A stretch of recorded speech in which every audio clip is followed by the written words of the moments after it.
you need to create psychological safety. And once they're psychologically safe, they're going to be more comfortable coming to you once, issues arise or they don't know something. But the worst thing is they don't know what to do and they're too afraid to come to you. What's up, everybody? My name's Mike Sjogren, here with my co-host, Emmanuel Pani. We're part of a group of specialized real estate investors you've probably never heard of. We didn't start with deep pockets or wealthy families, and we don't rely on 401ks, mutual funds, or traditional real estate investing. In fact, many of us don't even own the properties that fund our freedom. If you ask the money experts out there, they'd say what we do is impossible, yet it's happening every single day. It's happening through a new niche called short-term rentals. We are Short-Term Rental Nation, and these are our secrets.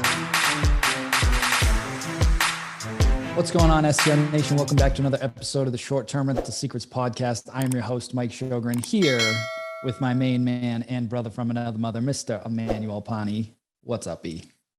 Good morning, my brother. Happy Friday. It's a Friday recording. Those don't come by really often, but I am super excited. Dude, I need more units. I need people to actually sell me their houses. So if you're in the South Florida market and you have a 3 or a 4 bedroom house with a pool, please send me a message on Instagram so I can sell it for you, because I have now 8 Airbnb clients looking for properties and we cannot find anything that makes any sense. Or the stuff that, like, some stuff makes sense. Like I saw one yesterday. Reminded me of your big place up in Orlando. 7 bedrooms, but it needs 150 grand worth of reno. So then when we go off of our little math that we learned, and we do the rule, that 20% rule, you need to add with that level of reno, you have to add that reno in the purchase price, and then you start making absolutely 0 cents. So it's been very tricky to find things because that house a year ago would have been listed at like $1.1 million, and so it would have made sense. Now they're listed at $1.5 million, and they still need 150K worth of rental.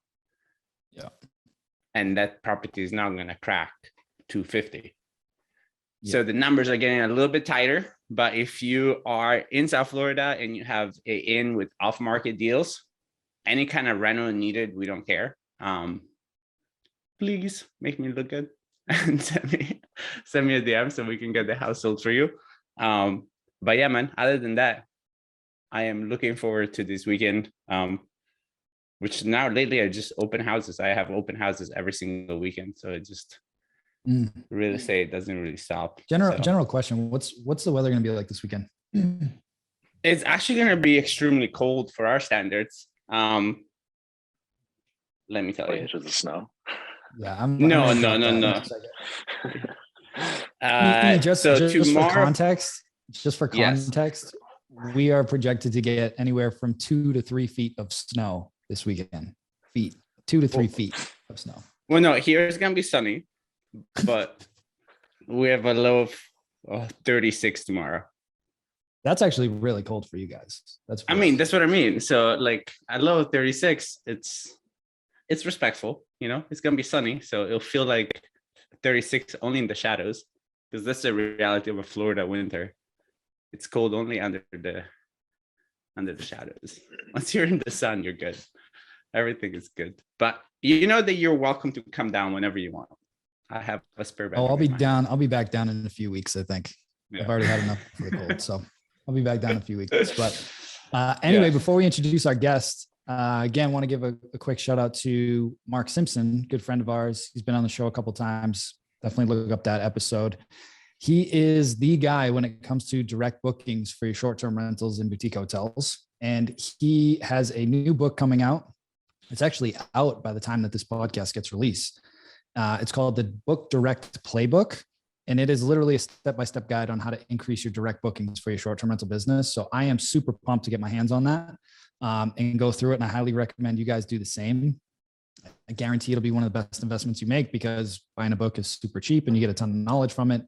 And Mark is definitely the go-to guy when it comes to direct booking. So you can check it out. Go to Boostly, Boostly, boostly.co.uk/book, and grab yourself a copy of that. So Now let's introduce today's guest. I'm really excited for today's guest. I've known Chris a few years now and watched him go through his journey of going from a couple units up to, he's going to be up to 30 for summer, which is amazing. He's the co-owner. We've got Chris Petzy. He's the co-owner of Seacoast Vacation Rentals. It's a short-term rental company focused on modernizing the vacation rental experience and helping investors earn more while stressing less. And he is based up in the Hampton Seacoast area of New Hampshire. So Chris, welcome to the show, man. Yeah, thanks a lot for having me.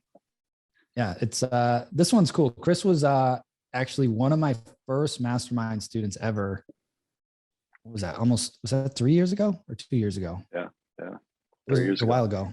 Yeah. Yep. And I've watched him go through this journey, and we're going to dig into it today on how we went from having a couple little cottages on Hampton Beach to now scaling that through a co-hosting business and some strategic partnerships to, like I said, up to 30 units for the summer. So why don't you tell us a little bit about like what triggered you to get into this business, right?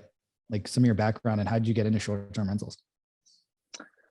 Yeah, going through my 20s, I was trying to find passive income. That's what you're told to do. And I was trying to just get into real estate in general, looking for a long-term rental.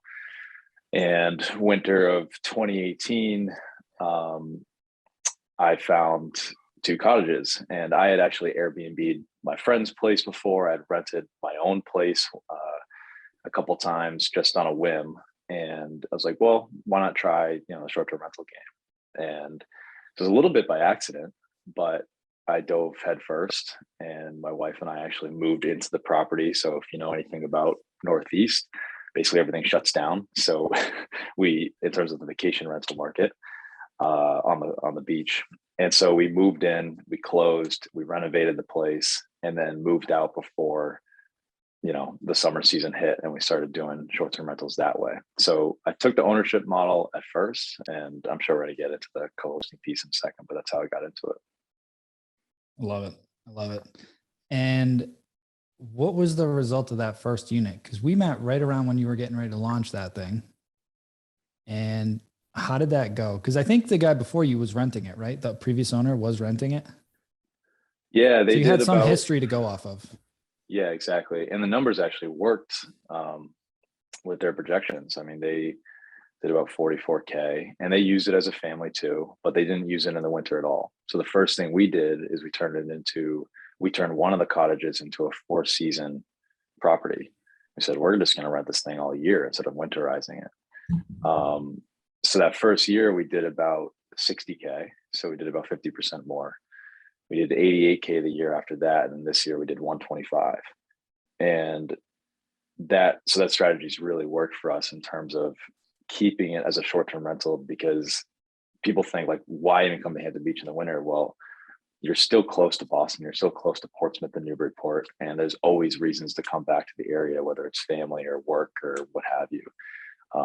And then using your systems, it was just kind of a no-brainer to work it that way. So you went from 45K to 125K over the last couple of years on that same unit. That's amazing, dude. Yeah. Almost tripled it. That's awesome. Yeah, thank you. And then, so you got the bug from the first deal, right? And then, what did it look like from there? What was your first co-host deal after that? Yeah, it's funny. That was almost by accident as well. I mean, I just wanted to get the systems down, and that's why I joined your mastermind. And the whole year of 2019, I didn't do anything except for my own property. And then it took until the fall of 2020, COVID hit. It was just chaos at home. Like I was with a 1-year-old working my W-2 while my wife is out as a nurse, like dealing with COVID face to face. Like I just had no time, and it just wasn't a priority. So the fall of 2020 came around, and my first co-hosting client basically fell in my lap. It was a referral who was also in the mastermind, an agent, Travis. And he said, I'm buying this place with a condo on Hampton Beach. I know you are into short-term rentals, and you want to take this on? And I said, absolutely. I knew I could do it because I'd done it with my own place. I had the systems in place. And so that was my first deal, 2020. And then going into 2021, I said, you know what, like I need to take this seriously. I need to really grow this thing. And I read this book, Who Not How. actually before that. So I was like, okay, I need to start cold calling. I need to start like figuring out the sales piece. But I am, as you know, not a salesperson, and I'm all ops. It's just not in my blood. I made maybe 3 cold calls. I was like, this is not for me. I cannot do this. It's going to be referrals or bust, basically. And I read this book, Who Not How by Dan Sullivan. And the whole concept is find the people that will get you what you need. Or if you're like, so focus on your strengths, and anything that's not your strength, like find the people that will be able to execute for you. And so almost again by accident, I reached out to a property manager in the area that had 10 listings just to ask him a random question, just to network a little bit on the operation side. That's what I was most interested in about. And I realized like he had a hole, he had a gap. He wanted to really scale, but he didn't have the systems in place to do it.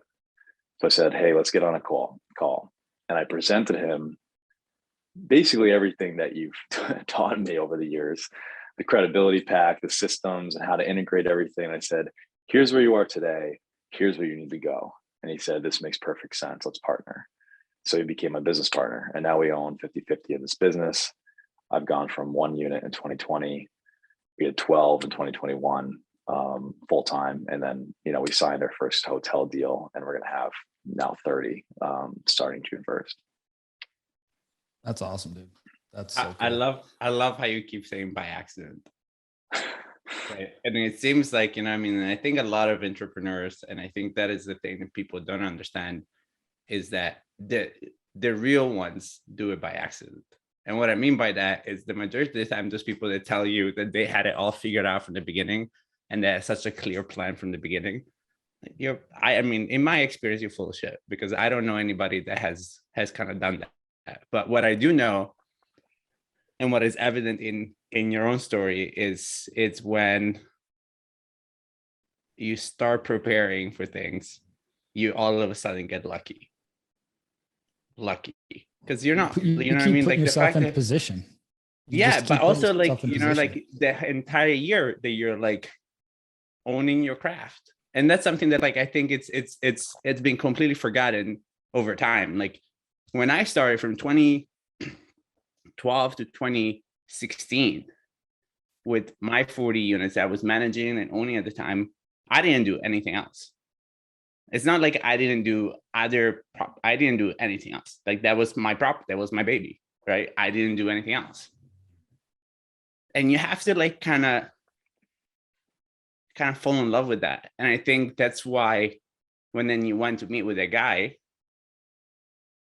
luckily you had done everything else that you'd done before, right? Because then you had the first-hand experience of what it took you to do something that this guy wants to do. And then you had invested in yourself by joining the mastermind and like learning what you learned. And then they put you in a place to have a conversation. You're like, holy shit, I got so lucky. But very similar to Daryl, right? It's not luck. Like, and that was the same thing that Daryl, right? Like that was the same feeling that I got from Daryl. Daryl was like, it's not luck. You just keep showing up. And we had a friend, what's his name? Julian, that says, it's not how you show up, but it's how you show up after you show up. And a lot of the times people kind of forget that. Like you forget, like you join the mastermind and you're like, well, I'm here. You join the gym, you're like, I joined the gym. Great. Now what? How often do you show up? How do you show up? Do you try it on your own skin? And in your case, like, dude, it's a complete commitment, right? Like you guys moved into the house, renovated it. But isn't that fun? Like, is it like, to me, like that's such a fun experience to have, because you and your wife will always have that. Like you always have that story to share. And then it went crazy, COVID and everything else. And I think COVID, I've said this in the past, has really given people the opportunity to either really show what you're made of, right? So you either went one way or another. So I applaud you for going kind of like the brave way, because that is needed, right? Like it's nothing else changes. I gotta share this. I gotta share this story, Mike, before you go. So that winter, my wife was 7 months pregnant. I was working a W-2 job. She wasn't working. She was in between jobs looking for her next position. Mm-hmm. So our only income was my W-2. We closed. The next day I got fired. So I had no W-2. I had a pregnant wife that was due in 2 months. And I promised myself, and I would never let that happen again. I'm going to carve out this baby of mine over here, and I'm going to be in control of my destiny. And Mike, we're part of this limitless mastermind now, and you're teaching us how you got to figure out what you want, and then you got to emotionalize it. That's the thing that I emotionalize. Like I never want to put my family in that position again. Mhm. And I made that promise to myself, and it's been a journey ever since. It's been rocky, of course, never kind of plateaued a bit, but like now I can crystallize that vision. I can see it happening. And like you said, like just putting myself in that position to just take in opportunities, and then they just kind of start coming to you. Mhm. But it starts with knowing what you want and emotionalizing it.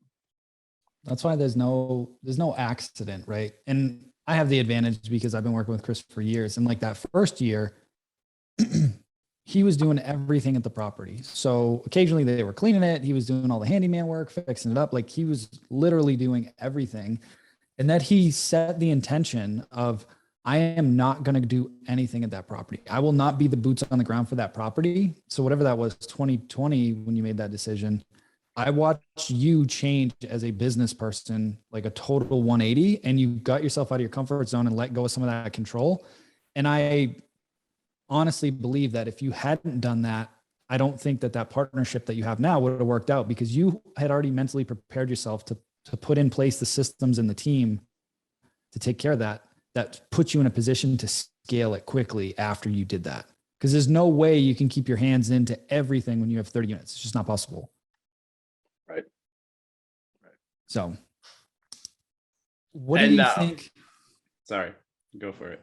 I was just going to say, what do you think now for you was the difference maker? Obviously the partnership, but from a CEO point of view, what do you think took you from the 2 units to the 30 units? Like, how do you view the business now? Like, what does your day-to-day look like now, as opposed to when you were the guy running around doing everything for the 2 units? Like, what do you focus on? What's your day-to-day look like for the business?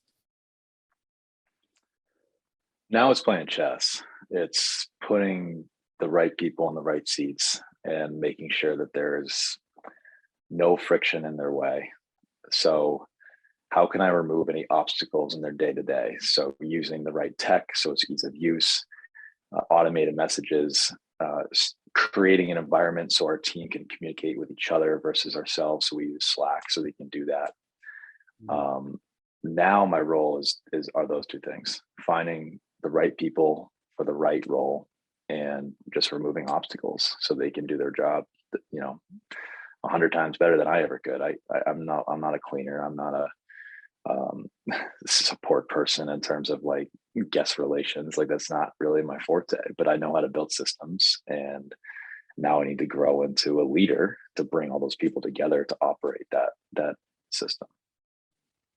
Yeah, and that's such a clear sign of leadership, right? Like the fact that because that's what I, what I mean, like that's my job, right? So like I have a VA Dante that started with me a couple months ago, and he does exclusively call calling for me. Very similar to you, right? I hate call calling. Like I'm a people pleaser, and I take things personally. And like I remember like breaking into sweats. Like I did 6 months of call calling every day, right? And it just like, it was probably easily one of my least favorite times of my life, because I got told that I was going to get either murdered or killed or shot or one of those things every other day, especially in Florida, right? Like if you don't know Florida, that's why most jokes are like, a Florida man does this, is because a lot of things happen in Florida. But it's in calling Dante and in seeing him not hitting his goals, my question is not what are you doing wrong, it's what am I doing wrong? What am I not helping you with? Am I giving you the right list to call? Am I helping you kind of like go through the script? Have I trained you enough on the script? And there is a level of extreme ownership that has to come with being a business owner. And there's a level of extreme ownership that I think you had also when you had that moment, that realization. Because that's the same thing that happened with Mike, right? Because I was there. I remember Mike having that extreme ownership moment of like, I own this. I own my life. Nobody else does. And I have extreme ownership to my son, my daughter, whoever it is in your particular case, and my wife. And that's it. Because once you like really embody that, life changes. Because then you're not looking for excuses. You're not looking for anything else. You just have extreme ownership of whatever it is. I will find a way. And if I don't know how to find a way, I will figure it out. What else is there? 100%. So Chris, let me ask you this, like what's your vision now going forward? Like what is your goal for 2022 between you and your business partner? Yeah, the big goal for us is to finish building out the team. And so we're toying with the idea of creating local hosts, which are similar to what Julie George put in place. And basically that would elevate us completely out of any sort of third-party communications. Because right now we're still the connection point between sometimes our team and the owners, or the team and guest issues that come up. So it's elevating ourselves even out of that role, getting back time. But we also, from a revenue standpoint, our goal is to double our revenue this year. And so that it can support that type of infrastructure. I love it. So what would you say is this the next hire? So let's say that there is somebody that is in a similar situation to you, right? So and it was great with you that you met the one guy that is a realtor. He's a realtor too, right? Is that what you told us? Yeah. Yeah. So if it wasn't for him, looking back, what would have been like a key relationship or a key hire you could have done that would have maybe yielded you the same results? Yeah, good question. So we kind of already have this, but having a boots on the ground operations manager or runner, somebody that can physically be at the properties, handle guest issues, or hold cleaners accountable by doing inspections. Like the first hire obviously is the cleaner, right? And a handy person, somebody to just take care of those emergency situations. But you need somebody kind of to oversee that entire operation and to be able to go to any property, know it in and out, answer any questions that maybe our guest support team or virtual assistants might have without having to come directly to us. And so that would be the next step. Is with 30 units, you probably need to have more of those. But if you're at the 5 to 10 unit range, you probably want to hire that one person that basically knows what you know. I mean, Bernie said it, I think the other day, he put out a job rec for the same idea. And in the job description, he said, do everything that Bernie does. I love that, right? Because it's so true. Just like, you need to follow me around for a month and then now it's your turn. So that would be my recommendation in terms of the next step. And just a little advice for people too is, because I made this mistake a bunch at the beginning, is like, when you hire people, you have to know going into it that you're going to have to invest a lot of your time up front with them for the first 3 to 6 months to really get them up to speed. Because at the beginning, I was reading eMyth and Traction, all these things. I'm like, sweet, I just need to hire these people that are good at these things. Then I put them in position, and I basically put them through my course. And then I'm like, all right, they're good. But I didn't really give them much time. And I kept firing these VA after VA after VA. And looking back, it was just poor leadership on me, right? Like, could they have done the job? Yeah, most likely, right? But I wasn't an effective leader and I didn't invest the time in them. So again, having somebody follow you around, if possible, that's great.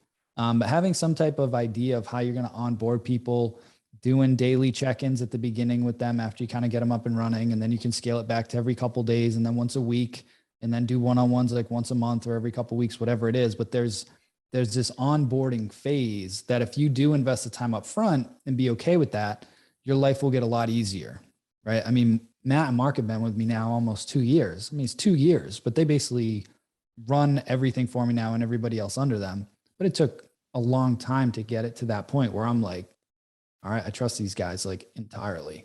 And I'm able to really step back. Right. And I just want to throw that out there because I think that there's a lot of mistakes that people make when they first start hiring, because you can read as many books as you want and go to grad school and do all this stuff, but until you actually do it, it's a different ballgame. So just be okay investing that time. And there's nothing wrong with the person you hire. There's nothing wrong with you. It's just, it takes a little bit of time to find that groove to really be able to free you up.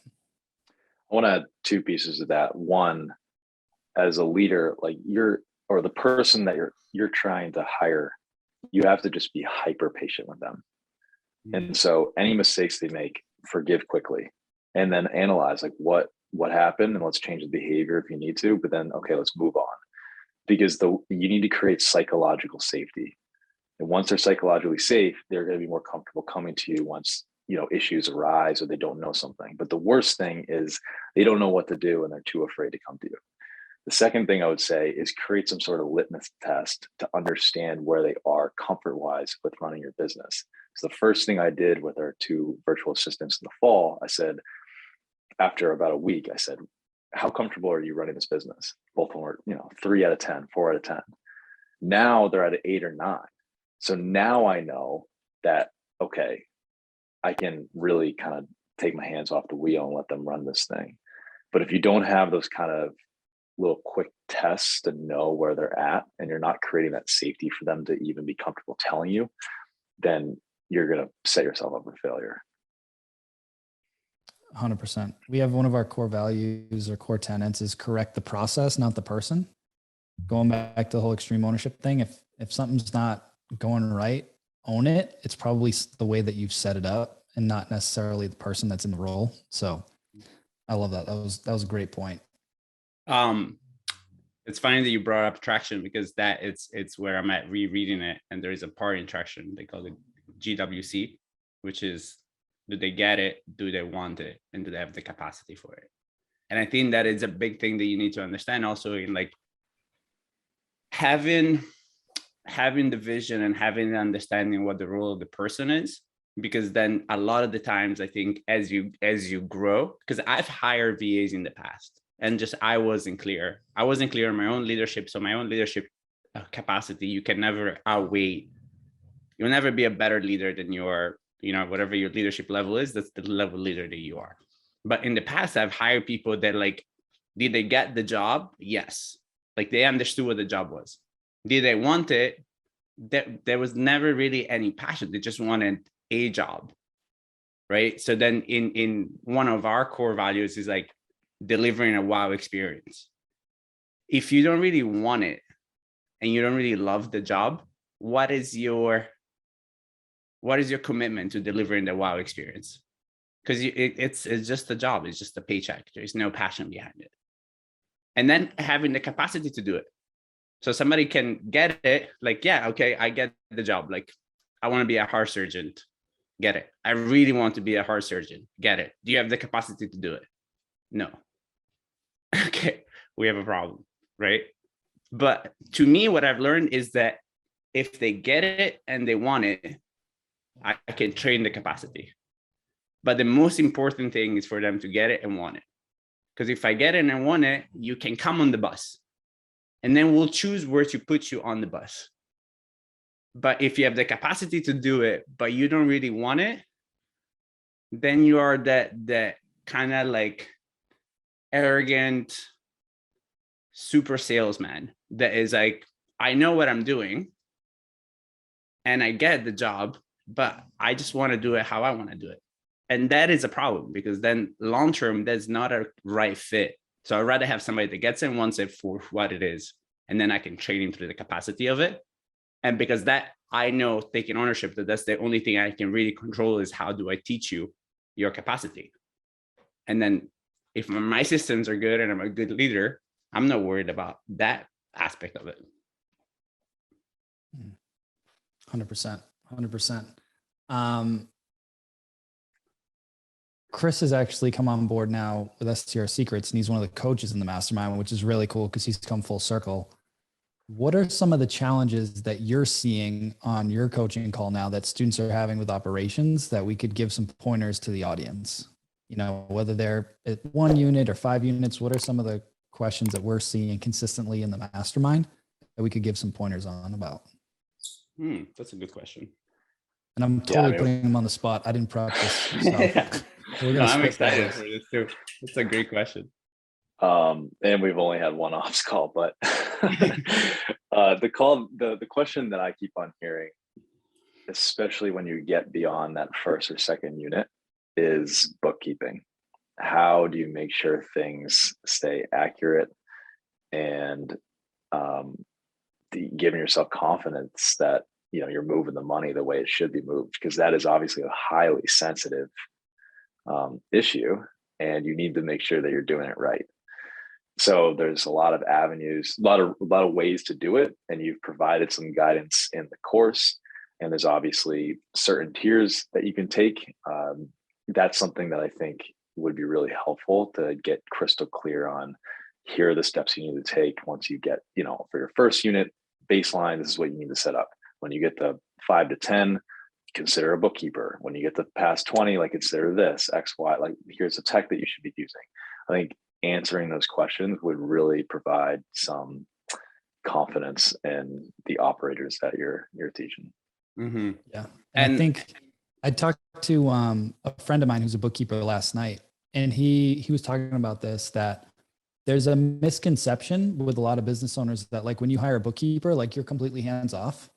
You want to look at a bookkeeper as someone that's going to help you and guide you and make sure the books are correct. However, you want to be really involved with that, especially at the beginning, because you want to really start to understand what your numbers. So he's like, honestly, the best thing somebody can do when they're starting a business is just have a simple Google sheet. Like I built in the mastermind course that like creates a little P&L for you, but like just track your transactions. And I know it sounds like tedious and painful, but when you do that, I did this for years until I had a team do it for me. You will really start to see where you're making your money and how to make more strategic decisions going forward. The worst thing that you can do is just kind of look at the end of the month and be like, all right, where am I landing? You need to know week by week. And as you scale, then you can rely on your team to prepare those numbers for you. And then you review them with the team so everybody's on the same page. But understanding your numbers is huge. And just because you hire a bookkeeper doesn't mean you can just shoot them, text messages with all your receipts. Like you still need to be involved and be like, okay, these are the transactions for this property. These are the ones for this property. How am I shaping up? And then they can reconcile it for you at the end of the month to make sure you didn't miss anything, but you still want to be involved in that process. And it's one of the most important things and one of the least sexy things as a business owner. But I know like my partners, they're religious. Like every Friday there's a meeting, all transactions get reviewed like every Friday. Like it's just a weekly thing. So if you want to get wealthy, start paying attention to your numbers. Like it's that simple. Where your focus goes, energy flows, like Tony Robbins says. So if you're focusing on your numbers all the time, guess what? Your numbers are going to start to go up because you're paying attention. If you listen to all the really successful people, whether you love them, hate them, whatever, like a Grant Cardone, he has a very polarizing personality, but he literally gets his bank statements printed out for him every single morning. He's constantly focused on his numbers, and that's why he's so wealthy, because he's putting his attention on it. Mm-hmm. So don't think that you can just completely outsource your bookkeeping and then just poof, it's magically like perfect at the end of the month. You want to take a more active approach with that. But and that's for everything that you do, right? And that's the thing, as a business owner, at the end of the day, and I'm sorry if I sound like a broken record today, you have extreme ownership of your business. Like no matter how much you grow it, at the end of the day, the only person that truly gives a shit about your business, it's you and your partners. If you have other ownership partners, those people. But everybody else, is human nature. Like you get comfortable and you get kind of sloppy and you just kind of like expanding the space that you have, right? And the thing with Grant there is really funny. I know exactly what video you're talking about. And what he says on there is like, I know somebody's not doing their job because my crypto account has the same amount of money that it did yesterday. And that shit moves every day. So it's nothing else, but immediately it's a way for you to track, and it just becomes like more KPIs, right? And they look different, but all a KPI is that gauge on the gas line that tells you how much gas you have. And at the end of the day, like if you want to cook a good steak and you run out of gas midway through, you're fucked, right? And then you can go out and get the thing and get the propane and fix it. And again, most things in your business are fixable. Even if you have somebody, you don't train them well and they make a mistake, it's fixable. The problem becomes over time, how long does it take you to fix it? And what is the cost of fixing it? Because then it doesn't only become the cost of going out and getting the propane, but what is the consequence of that action happening, right? And in like with vacation rentals, that can become very tricky because the repercussion of something happening may mean a guest leaving. And then you don't only have the cost of having to fix the problem, but you also have to refund the stay, probably get a bad review. So you see, it starts really snowballing really quickly. And that's why you have to have a pulse on your business. And then going back to the conversation we had with Emmanuel on last week's episode, is understanding the foundation of how big you want to go. Because again, if you're a listener, you're like, I just want to do this for my vacation homes, a Google Sheet with your tracking categories that Mike has, that's perfect. If it's your vacation home and maybe another property, that's perfect. If you are like Chris and you're like, okay, my goal is to double my revenue and go from 30 to 60 units. First of all, how are you going to know your revenue is double if you're not tracking it, right? And understanding then what do you need to track it?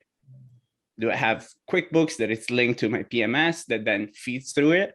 And then understanding there too is like the effort you put in it in creating the web at the beginning, it's how good your systems are.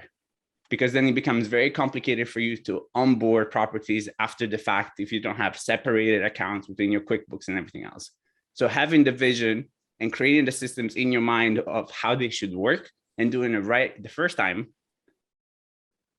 makes a difference. And again, you can change your mind, but there's a cost to it in manpower, responsibility, apologies, or whatever it is, right? Right. You're muted, Mike. And yeah, I know Chris said his goal is to double the business, which I know is his goal, but I also know his personal goal is a net profit goal. So I know he knows his numbers because it's cool to say that you make 20, 50, 100, 200, 500K a month, whatever it is, but what's going in your pocket, right? So if you're not paying attention to the expense side of things as well, you can have a very high revenue business with a very low profitability. So that's why it's again, it's not sexy, it's not fun, but it's what's going to really move the needle and start to make you profitable and wealthy over time. So, okay, cool. Chris, I want to be respectful of your time. I know we're getting close here. First off, I want to acknowledge you, tell you how super proud I am of you, dude. Just watching you over the last few years, like from where you were at the beginning to where you are now, it's like complete transformation, not just from a business standpoint, but from a business owner standpoint. Watching you go through that evolution was awesome. And I'm super excited to see what you guys create in 2022 and beyond. But where can the listeners learn more about you and your business and get in contact with you guys? Hopefully go spend a weekend at the beach at least. Yeah, I mean, you can go out to our website, seacoastvacationrentals.co. If you want to learn more about me personally, you're not going to find a whole lot. I really try to keep myself on the DL, and I don't really have much of a brand. I think my last Instagram post was like 4 years ago. So you can search me online. I'm definitely out there, but I'm not very active, and that's kind of the way I like it. I like to play behind the scenes, and but I will be very active in the mastermind and the coaching calls, and that's something that's really starting to fire me up. I love working with those students, and I would love to connect that way. You can find me on Facebook, of course, and just coaching in general is, I think, is where the next evolution of my career is going to go after I can get this business to the place where it runs a bit by itself. I'd like to spend a lot more time coaching. So feel free to DM me on any of those platforms and we can chat.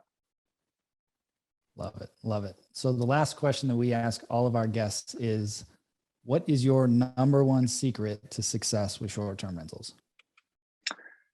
Yeah, I mentioned at the beginning, I know you're all into mindset. I would add a prefix to that and call it the who, not how mindset. So always thinking when things come up, try to take yourself out of the situation and figure out, if I wasn't doing this myself, who would be or who should be. Just recently at a property, there was damage to the floors. And so the guest is messaging us and the VA is contacting me, and then I'm contacting the owner. It's like, I'm not going to replace the floors. It's going to be my handy person. I'm not the one calling insurance. It's going to be the owner. And how can I create that role or put somebody in that role so they can handle those types of situations? And so I'm always trying to think that way. Anytime I'm actually doing something in action, I'm trying to take the mindset of who should be doing this instead of how should it be done. And that's why you're going to be hugely successful, because it's literally like, you know what I mean? Like that's any high level entrepreneur that I have met over the years, that's their mindset. Those are the books. And again, guys, like this is the short-term rental secrets. And I know we talked a lot about mindset and we talked a lot about books, but at the end of the day, unless you just want to learn things on your skin, and that's a great way of learning, but then again, they leave bruises and they leave scars. So like a book doesn't leave any scars. Like you can just learn from us and like learn from experience and learn from the mastermind and learn from, like we did crazy numbers through direct bookings. And all I had to do was learn and ask questions and implement things. That's it. But you have to do it. You know what I mean? Like you have to do it, and you don't have to do everything yourself. That's why you should ask yourself that question. Who knows? Yeah, the only thing I would add there is that answer is going to change depending on which phase you're in. So right now I'm in the scaling phase, so that's the mindset I have to use. But with coaching, I am Mike's how, right? For him to grow the mastermind, he needs coaches. So I'm going to be his how. So it's okay to be a who and a how. If you get the book, they talk all about that. Mm-hmm. But you just have to know like which phase you're in which season of life you're in, and then implement the mindset accordingly. That's beautiful, because I think that is something that ego sometimes gets in the way of. And understanding that, like when I started, I was the maintenance guy, and I literally I used to vacuum if a toilet overflooded and there was it's around. And I know Mike did the same thing at the hotel one time, right? Like you walked out of the thing and there was shit everywhere. Again, there's a season in life, right? But my why was big enough, his why was big enough, your why was big enough that you understand this is just a part in the moment on the journey to me creating what I need to create. And in that moment, you already know this is definitely a who, not how kind of moment. Like I definitely need to hire somebody to do this moving forward because I don't enjoy this. End of conversation, 100%. I think that's a great point to end on. I love that. Yeah. Like some points you're going to be looking for the who, at some points you're going to be the how, and it's okay. And keeping your ego in check. And Jocko Willing talks about that all the time. And I love his stuff, especially if you're growing into a leadership role. Definitely recommend checking out his podcast. But yeah, man, again, super proud of you. We could talk for days about this stuff and that transition that I've watched you go through. And it's just evident. It's just who you've become as a leader and as a business owner. And it's really cool because on the podcast, we have people that are starting out. We have vendors. We have people that are a little more seasoned. So whatever phase you're at, and for the listeners, like just take these notes and follow up with these people and just watch their journeys, because success leaves clues. And that's why we're constantly looking for new people on here. Some of them you've heard of, some of them you've never heard of. But each of them, if you pay attention to their journey, you're going to find those little secrets that keep tying the knots between to go from where you are to where you want to go. And that's the whole purpose of this podcast. So as always, appreciate all you guys. This podcast will have officially crossed the 100,000 download mark, which is amazing. We're so grateful cool to see that. Yeah. So grateful. And should I tease out what we're working on later this quarter? Did I mention that? Oh, yeah. I mean, I haven't been saying anything, but you can go ahead. I'm excited. Since we crossed the 100K, we'll tease it out. That let's tease it out. E and I have committed to signing with a publisher by the end of the quarter to put out the official Short-Term Rental Secrets book. That will be a step-by-step manual to launch, automate, and scale a short-term rental business. So that'll be quite a project. Realistically, it probably will be in print by Q4 of this year because it takes a while to get a book written and published and everything. But we are committed to doing that in 2022 and really excited about it. So we'll keep you guys posted as we go through that. Gonna have all the sauce.